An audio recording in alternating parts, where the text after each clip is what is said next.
Thank you, Speaker. And my question is for the Premier. President Donald Trump's threat to impose tariffs on auto and auto part imports would be devastating to Ontario's auto sector. It would put thousands of good jobs at risk in Oshawa and across Ontario. In the past, Conservatives have said that they would be content to see Ontario's auto sector die. Speaker, there wasn't a single mention of auto manufacturing in the PC Party platform. What the PC Party did promise was to kill the Jobs and Prosperity Fund, which supports millions of dollars of investment into the sector. So, Speaker, will this Conservative government develop a comprehensive auto manufacturing strategy for Ontario? Premier. Minister of Economic Development. Minister of Economic Development.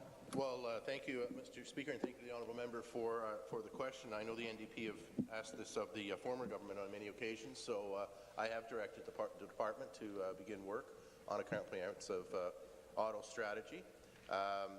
It's a personal interest to me. I have Honda Manufacturing of Canada in my riding. The fact of the matter is, the honourable member is quite correct. We're extremely dependent on the automotive sector, the automotive parts sector, automotive servicing sector. 1 in 5 jobs, or 1.3 million Ontarians, work in that sector, and the ripple effect is millions more people. Their jobs are dependent both on this side of the border and on the American side of the border and in Mexico. And that's why I was down in the United States last week to remind them just how important the sector is. A lot of our governors and that don't necessarily pay a lot of attention to Canada, but in this time of trade crisis, they're starting to pay attention, and we're bringing the facts to their attention so that they'll know that millions of their people will be affected should the President do what he wants to do. Thank you. Supplementary. Thank you, Speaker, and again to the Premier. For years, the auto and auto parts industry have been calling on the Government of Ontario to develop a real and meaningful auto manufacturing strategy for the province.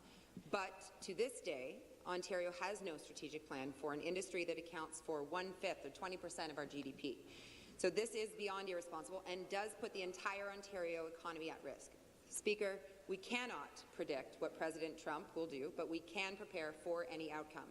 So will this government do the responsible thing and work with the auto and auto parts sector to develop a real auto manufacturing strategy? Minister. Well, thank you, Mr. Speaker, and the honourable member. I find it ironic.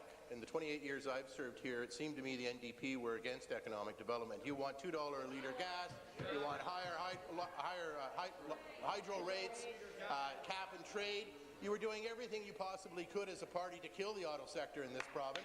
So we'll do what you failed to do and what the Liberals failed to do, and we'll lower prices, we'll lower gasoline, we'll lower hydro, we'll make this place competitive again. Ontario's open for business, and that includes our auto sector, a sector you ignored